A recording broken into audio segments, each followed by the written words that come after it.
Heute legen wir mal den Grundstein der Bildbearbeitung und zwar zeige ich euch meine RAW-Entwicklung. Das ist sehr wichtig, bevor man überhaupt sich an irgendeinen Bildlook oder an die Hautretusche rantraut, fängt man mit der RAW-Entwicklung an. Ich hoffe natürlich, dass ihr alle auch im RAW-Format fotografiert und nicht im JPEG-Format. Das ist sehr wichtig, denn man hat bei einer RAW-Datei natürlich viel mehr Möglichkeiten, das Bild zu bearbeiten, auch wenn mal ein bisschen was schief gegangen ist und das Bild ist etwas zu dunkel oder zu hell. Man hat hier einfach die Möglichkeit, noch viel mehr zu retten im Nachhinein. Aber wie gesagt, man soll ja durch die Bildbearbeitung eher optimieren und nicht das Bild retten. Dann lieber weglassen, neue Bilder machen, dass man schöne hat und die bearbeiten. Das habe ich ja schon mal in einem Beitrag auf Facebook euch ein bisschen beschrieben, was ich so von der Retusche halte. Ich habe hier heute ein Beispielbild ausgesucht aus meiner Porträtserie City Safari mit dem Model Wildcat. Das war ein sehr tolles Shooting mit einem tollen Model natürlich. Und anhand von diesem Bild möchte ich euch einfach mal zeigen, wie ich meine RAW-Bilder vorneweg schon einmal optimiere. Das Bild hier ist out of cam. Es wurde komplett naturbelassen. Da ist wirklich noch gar nichts dran bearbeitet. So, ihr macht eure RAW-Datei, oh, jetzt vermische ich Deutsch und Englisch, tut mir leid. Ihr macht eure RAW-Datei auf.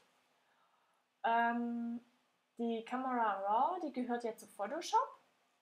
Das Ganze sieht so aus. Kann man natürlich auch mit Lightroom machen, das ist ungefähr das gleiche. Ich werde auch noch ein Video für Lightroom erstellen. Das war einfach nur mal für diejenigen, die wohl lieber das andere Video anschauen möchten mit Lightroom, ja, dass man es da auch nochmal sieht. So, ich gehe da einfach so die ganzen Tools durch, was ich so optimiere, was ich anpasse. Und das ist je nach Bild auch ein bisschen unterschiedlich. Ich fange gerade mal hier vorne an mit den Grundeinstellungen. Beim Weißabgleich, da lasse ich meistens wie Aufnahme, weil ich habe meinen Weißabgleich meistens eigentlich schon in der Kamera eingestellt. Sollte der mal aus Versehen falsch sein, weil man es eilig hatte oder weil man es irgendwie ein bisschen verrafft hat und den falschen drin hatte.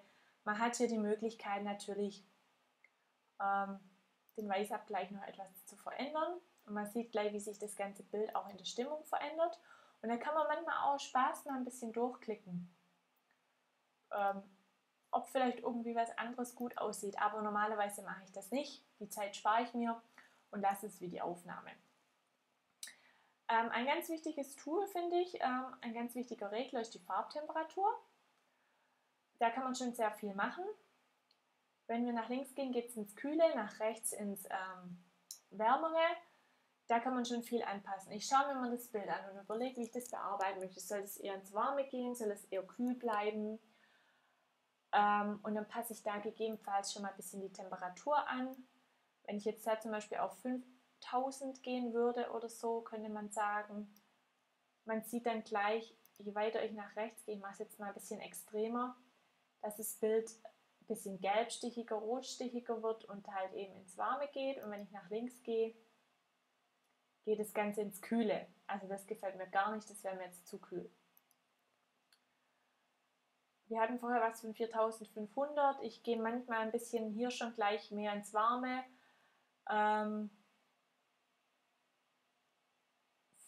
Meistens dann vielleicht so auf 5000. Man kann auch hier die Zahl direkt eingeben natürlich. Dann ist es schon einen kleinen Tick wärmer. Der Unterschied ist jetzt nicht so groß. Aber hier kann man eigentlich schon von Grund auf die Temperatur ein bisschen anpassen, um das Bild harmonischer zu gestalten. Farbton, da mache ich eigentlich eher nichts, das belasse ich so. Dann, wenn das Bild etwas zu hell oder zu dunkel ist, kann ich hier ein bisschen die Belichtung anpassen. In dem Fall gefällt es mir eigentlich ganz gut. Vielleicht also viele Bilder, muss ich ehrlich sagen, mache ich einen Tick heller. Immer eins, ja, ich schaue immer so nach Bild und mache es grundsätzlich ein bisschen heller, wobei das geht eigentlich auch. Also sehr oft einen kleinen Tick heller. weil ich einfach helle Bilder liebe. Es sollte natürlich nicht überbelichtet sein, das ist klar. Dann vom Kontrast her kann man hier auch gleich ein bisschen mehr Kontrast machen. Ich mache das nur minimal, weil ich muss sagen, ich bearbeite dann lieber meinen Kontrast in Photoshop. Aber wenn man jetzt ein extrem kontrastarmes Bild hat, dann kann man hier auf jeden Fall schon mal hochgehen ein bisschen. Aber eigentlich mache ich es lieber in Photoshop. Und was ich sehr gerne mache, ist die Lichter und die Tiefen anpassen. Lichter sind alle hellen Bereiche im Bild, wie gerade zum Beispiel hier die Haut. Und die Tiefen sind alle dunklen Stellen im Bild, also die Haare hier, gerade die Schatten hier unter der Hand oder dann hier zwischen dem Grün, so diese dunklen Stellen hier, was man hat. Und da kann man natürlich dann auch ein bisschen was anpassen. Oftmals so, dass ich da einfach die Tiefen ein bisschen aufhell. Je nach Foto. +10, manchmal +30, das sieht man dann, was gut aussieht. Hier mache ich es jetzt ein kleines bisschen minimal. Und man kann natürlich auch die Schwarztöne hier noch etwas erhöhen oder zurücknehmen. Wenn ihr einen sehr soften, kontrastarmen, romantischen Look wollt, dann nehmt ihr das Schwarz. Also ist natürlich, also nach links ist natürlich erhöhen, nach rechts, da wird auch das Schwarz hier schwächer, wie man sieht. Da kann man das Schwarz ein bisschen rausnehmen und ihr seht, was passiert. Nämlich das Bild, das wird ein bisschen matt, ein bisschen hell. Und durch das Herausnehmen von Schwarztönen, da kann man auch diesen kontrastarmen, matten Look ein bisschen erreichen. Wobei ich muss sagen, mir gefällt in diesem Fall das Bild eigentlich sehr gut mit den Kontrasten und ich lasse es dann hier eher auf 0. Ich kann es in Photoshop immerhin hinterher noch kontrastarmer machen, wenn ich möchte. Beziehungsweise mit weniger Schwarz drin, aber eigentlich gefällt mir das hier recht gut. Und daher lasse ich das so. Die Klarheit, die setze ich auch ein bisschen nach oben, so zwischen 10 und 20% vielleicht. Dann kommen die Details hier ein bisschen mehr raus. Ich kann es mal ein bisschen extremer machen, dann sieht man es deutlicher. So ist es natürlich jetzt richtig extrem und ich finde es schon zu übertrieben auf der Haut. Wobei ich muss sagen, wenn man hier ein bisschen übertreibt mit der Klarheit, zu manchen Bildern passt es vielleicht. Man sieht, wie die Haut jetzt schon extrem rauskommt und es wirkt schon zu unnatürlich, ja. Aber da ich ja bei meinen Bildern dann nachher in Photoshop sowieso eine Hautretusche mache, um die Haut weich zu kriegen, ist es jetzt in diesem Fall egal, wenn die Haut so aussieht. Weil hier im Hintergrund ist es eigentlich richtig toll. Dennoch, 63 ist mir ein bisschen zu hoch. Ich gehe meistens auf 20 oder vielleicht auch mal 30, aber höher eigentlich nicht. In dem Fall würde ich jetzt auch mal 30 bleiben. Wie gesagt, eine Hautretusche mache ich nachher sowieso. Dann ist die Klarheit hier auf der Haut eh nicht mehr so zu sehen. Und in den Augen, da ist es ja eigentlich ganz schön. Und das Tattoo und so, wenn es klarer rauskommt und das Grün im Hintergrund, das ist eigentlich top. Was natürlich immer toll ist, um ein bisschen mehr Bums in die Bilder reinzukriegen, ein bisschen mehr Power, gehe ich mit der Dynamik ein bisschen hoch.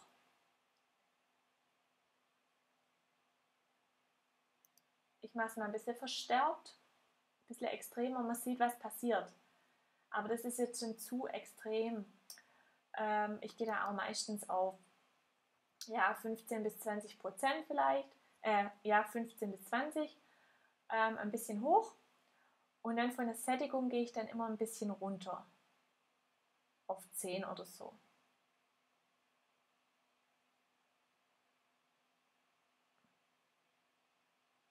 Ja. Das ist aber auch ein bisschen auch Geschmackssache, da kann man auch mal ein bisschen probieren. Ich fasse jetzt nochmal schön zusammen, was ich jetzt hier in den Grundeinstellungen mache. Also einmal die Farbtemperatur ein bisschen anpassen, entweder ein bisschen kühler, ein bisschen wärmer. Die Belichtung gegebenenfalls ein bisschen aufhellen oder abdunkeln, je nach Bild. Meistens ist es bei mir aufhellen. Dann Kontraste, Lichter, Tiefen, die Schwarzwerte, Klarheit, Dynamik und Sättigung. Also hier in diesen Grundeinstellungen macht man eigentlich schon relativ viel. So, dann gehe ich eins weiter hier oben. Gradationskurve. In diesem Bereich, die Gradationskurve gibt es ja in Photoshop auch, muss ich sagen, mache ich in der RAW-Entwicklung mache ich hier nichts. Da ich das Bild dann weiter bearbeite in Photoshop, dann mache ich das lieber in Photoshop. Sollte man das Bild wirklich nur hier im Kamera RAW bearbeiten, kann man das alles natürlich auch hier schon machen. Wenn man sagt, nee, ich will es nicht mehr weiter bearbeiten in Photoshop, ich will das dann gleich so lassen. Das geht natürlich auch. Aber für mich, deswegen lasse ich das aus. Dann gibt es hier einmal noch das Schärfen. Das ist ein ganz wichtiger Punkt. Ich muss sagen, ich schärfe hier auch bereits schon etwas nach. Und dann in Photoshop entscheide ich dann, ob ich da auch nochmal nachschärfe oder eher nicht. Es ist wichtig, dass man das Bild dann nachher nicht überschärft. Aber normalerweise, wenn man hier schon ein bisschen nachschärft, braucht man in Photoshop eigentlich nicht mehr so arg viel zu machen. Dann passt die Schärfe eigentlich bereits schon. Man kann es ja auch auslassen und dann später in Photoshop machen, aber ich muss sagen, ich gebe hier eigentlich immer noch ein bisschen Schärfe mit rein. Gehe meistens noch mal ein bisschen hoch auf 50 oder so. Wichtig ist hier unten, könnt ihr natürlich auch wieder 100% Ansicht auswählen. Ja, und euch das nochmal in einer 100% Ansicht anschauen, wie das Ganze aussieht. Dass ihr wirklich nicht überschärft und dass es irgendwie pixelig wird durch das Überschärfen. Hier mache ich nicht viel, der Radius lasse ich auf 1 oder gehe manchmal auch ein bisschen runter auf 0,5 oder so.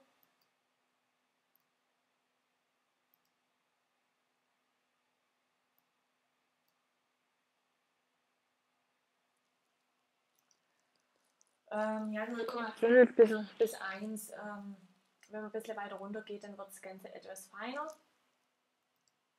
Das ist eigentlich ganz gut so.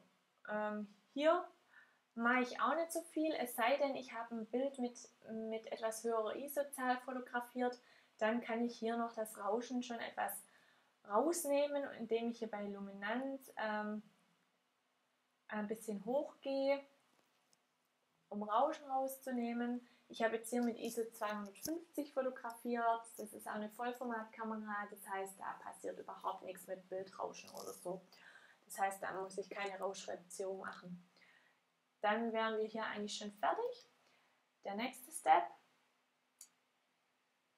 In diesem Bereich kann man die Farbtöne verändern. Mache ich nicht, also da mache ich eigentlich nichts. Weil wenn ich irgendwas im Bildlook verändere, muss ich sagen, dann mache ich das auch in Photoshop. Weil diese Tools gibt es in Photoshop natürlich auch noch, dass man da die Farben verändert. Da gibt es Farbton, Sättigung, Luminanz. Da könnte man zum Beispiel das Grün jetzt ein bisschen von der Farbe ändern, ein bisschen, ich mache das jetzt mal als Beispiel hier.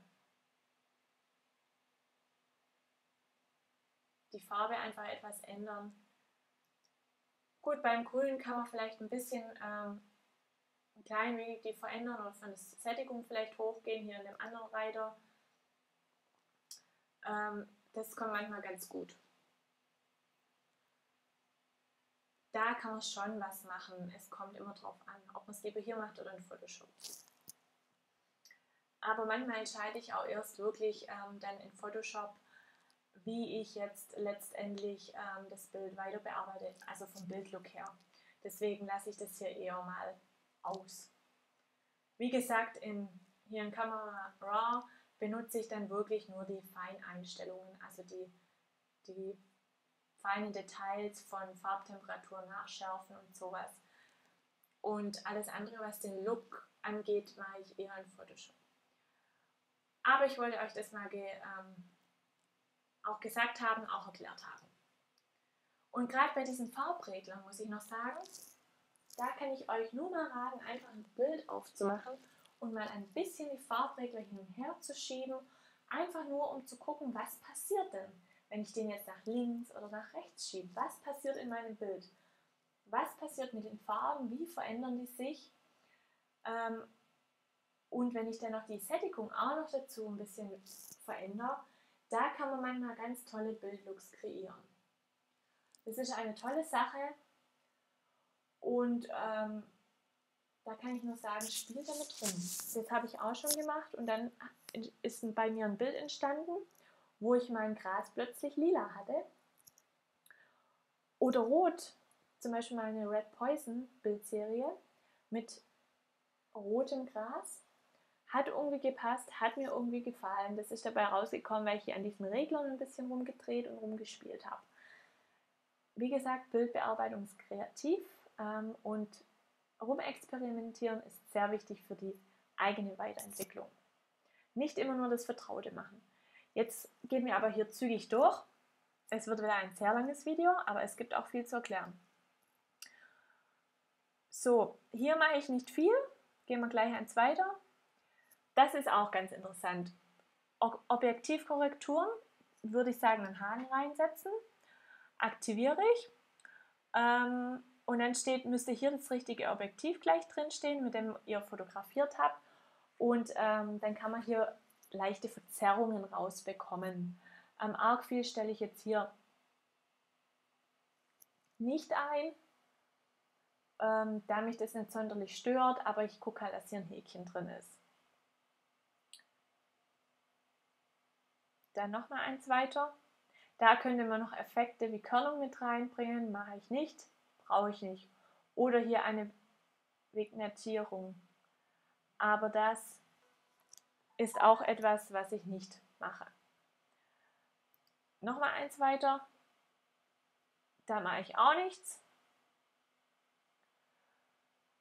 Und nochmal eins weiter. Habe ich nichts drinstehen und bei Schnappschüsse auch nichts. Also ich klicke einfach immer von links nach rechts schön meine Dinger durch, schaue schön durch, was könnte ich einstellen. Und das Wichtigste, nochmal zur kurzen Zusammenfassung, ist hier das erste, Grundeinstellungen, dann das dritte, Details, Nachschärfen und so. Eventuell vielleicht hier an den Farben, wenn man schon hier was machen möchte. Oder dann hier, das war das Falsche. Oder dann hier Objektivkorrekturen. Das sind so meine wichtigsten Einstellungen im Kamera RAW. Vorneweg. Und wenn ich das alles durchgegangen bin, dann sage ich, okay, sieht alles gut aus. Vor allem das Nachschärfen finde ich halt immer top, weil da kann man so viel aus dem Bild rausholen. Und dann sage ich hier einmal Bild öffnen. Und dann öffnet sich ja das ganze Bild in Photoshop. Und wir haben jetzt schon das Bild praktisch kontrolliert auf Helligkeit, auf Kontrast, auf Schärfe und haben das praktisch schon vorneweg optimiert. Das sind eigentlich so die Grundvoraussetzungen für ein Bild, dass die Helligkeit, also die Belichtung stimmt, dass die Schärfe stimmt. Und dann ist das Bild auch wert, weiter bearbeitet zu werden und ein schönes Kunstwerk zu erstellen. Und wie gesagt, dann kann man das Ganze in Photoshop weiter bearbeiten und sich total ausleben und je nachdem Farblooks kreieren, Texturen einfügen, was ihr wollt. Ja, mein Rechner ist mal wieder langsam beim Laden. Das ist nichts Neues, aber wir sind am Ende des Videos angelangt. Das heißt, wir müssen hier nicht warten, bis das Bild geöffnet ist. Ich verabschiede mich. Das war meine RAW-Entwicklung. Jeder macht es vielleicht auch ein bisschen anders. Ich mache das so. Ich wollte euch nur einen kleinen Einblick geben. Es muss sich natürlich keiner daran halten. Jeder hat die Möglichkeit, das so zu machen. Das ist einfach so mein Workflow, wie ich so jetzt die letzten 2 Jahre gearbeitet habe, wo für mich einfach optimal ist. Ich bedanke mich bei euch und sage bis zum nächsten Mal. Tschüssi!